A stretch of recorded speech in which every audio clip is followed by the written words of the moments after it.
Hello, everyone. Today we're going to talk about the short story, The Fears of Mrs. Orlando.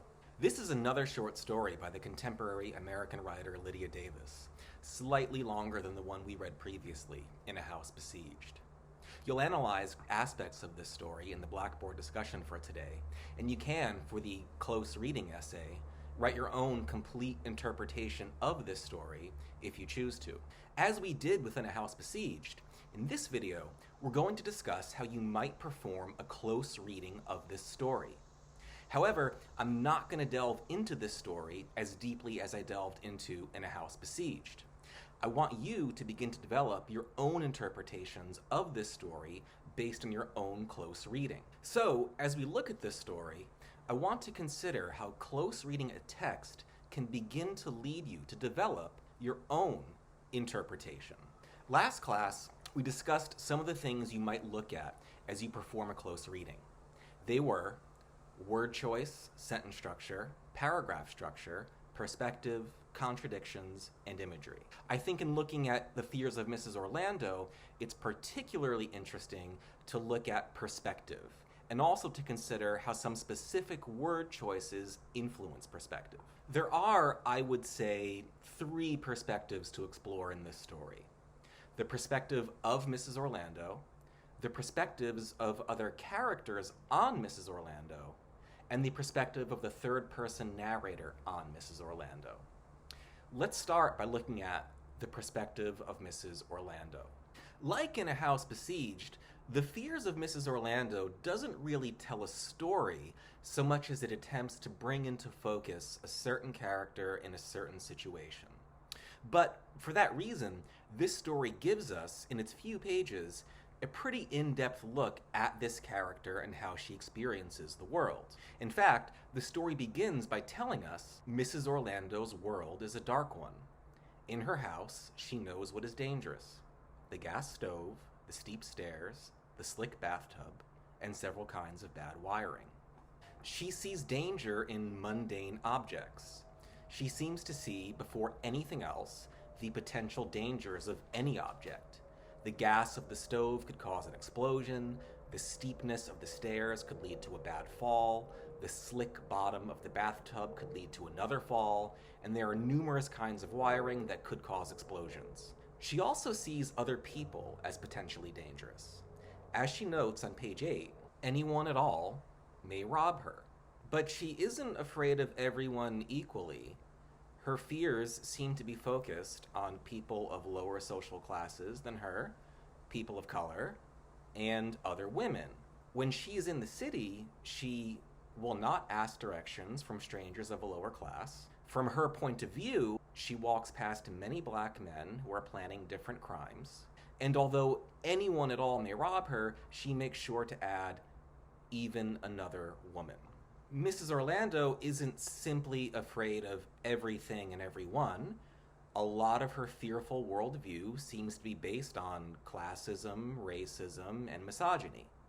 She appears to feel most secure in the presence of financially successful, male, presumably white authority figures in whom she sees stereotypically masculine characteristics, like rationality and composure. On page 7, we find out, in general, she likes to be accompanied by men. They offer protection both because of their large size and because of their rational outlook on the world. She admires prudence and respects the man who reserves a table in advance and also the one who hesitates before answering any of her questions. She believes in hiring lawyers and feels most comfortable talking to lawyers because every one of their words is endorsed by the law. So Mrs. Orlando isn't just one especially frightened, eccentric woman.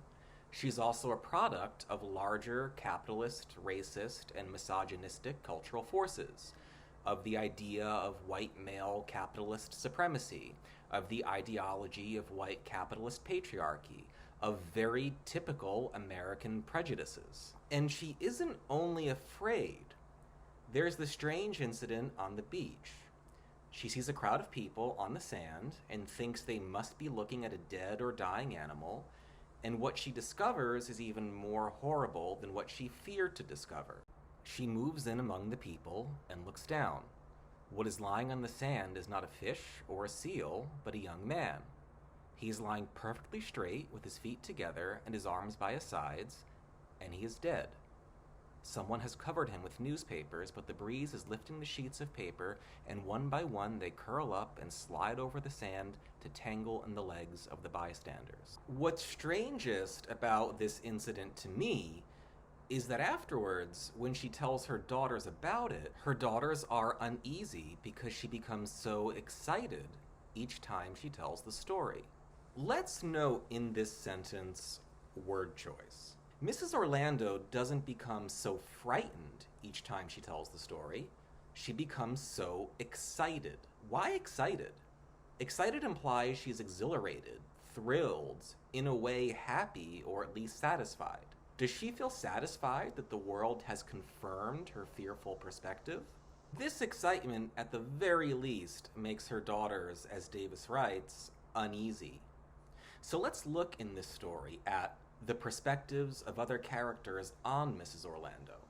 The story is, as we mentioned, very focused on Mrs. Orlando's point of view, but we get a few glimpses of how other characters in the story see Mrs. Orlando. As Mrs. Orlando tells her daughters about the dead man on the beach, they are uneasy. But this does not seem to be the first time their mother's fears have made them uneasy.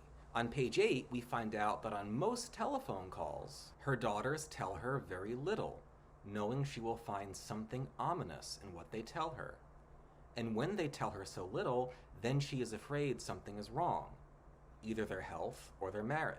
Because of Mrs. Orlando's fears, her daughters don't seem to have much of a relationship with her. Is there anyone she connects with? When, after she sees the dead man on the beach, Mrs. Orlando wants to stay with a friend for a night, she tells this friend that she has received an obscene phone call. Again, think about word choice. Mrs. Orlando tells this friend that she has received an obscene phone call.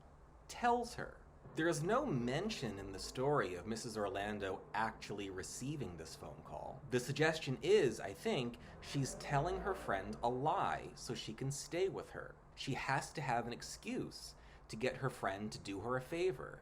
Or at the very least, she doesn't feel comfortable telling this friend the truth. Even random people seem to be made uneasy by Mrs. Orlando's fears. When she thinks someone grabs her ankle from under her car in a parking lot, she walks away and watches her car from a distance for several minutes. And a few people glance at her. I think her behavior is even making these people, who know nothing about her, worried. So Mrs. Orlando is a woman who is frightened and alone. What does the narrator think of this character she's telling us about? Why is the narrator telling us about this woman? Let's look at the perspective of the narrator on Mrs. Orlando. The narrator might appear at first to present this character from a detached, factual perspective, describing the details of her life without emotion and without judgment. But Mrs. Orlando holds a number of horrible prejudices, and the narrator puts all those prejudices together in a single paragraph. In the city, she is afraid of being carried away underground on the wrong subway, but will not ask directions from strangers of a lower class. She walks past many black men who are planning different crimes. Anyone at all may rob her, even another woman. Think here about paragraph structure. One after another come Mrs. Orlando's classism, racism, and misogyny. It's like the narrator is showing you together, all at once, all of Mrs. Orlando's horrible, absurd prejudices, as if to emphasize them. Because they're so close together in this paragraph, the absurdity of each prejudice, I think, echoes that of all the others. Additionally, I think, by stating Mrs. Orlando's prejudices so directly in this paragraph, Davis also plays up their absurdity.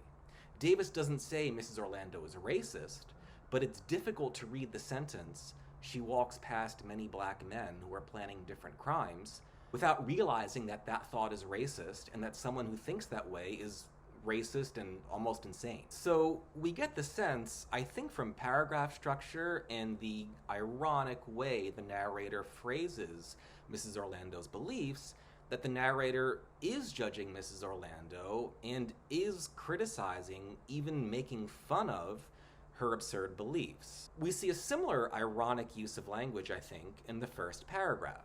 In her house, she knows what is dangerous: the gas stove, the steep stairs, the slick bathtub, and several kinds of bad wiring. Consider the word knows. So, Mrs. Orlando knows that everyday objects are really very dangerous. The contrast between the idea of danger and the list of things we encounter every day, usually without coming to any harm, suggests that the narrator is using the word knows almost sarcastically here. The narrator doesn't take Mrs. Orlando's fears seriously either. But there is a question, I think, as to whether the narrator feels any sympathy for, or maybe pity for, Mrs. Orlando. Mrs. Orlando's fears might be absurd and based on horrible prejudices, but the story also, as we noted, suggests that she's very isolated, and the story ends with the, for me, almost painful to read description of Mrs. Orlando searching outside her house in the early morning for the footprints of an intruder. Mrs. Orlando's fears are torturing her. So I think what makes this story interesting, what makes it tense, is that finally it forces you to question how you respond to and feel about Mrs. Orlando. You probably don't like Mrs. Orlando. I don't. I couldn't stand to be around her. But do I feel any sympathy for her? Can I? Should I?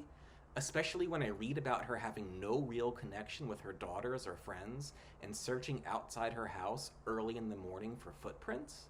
I don't know. The story raises those questions and doesn't answer them. But that's what I think makes the story effective.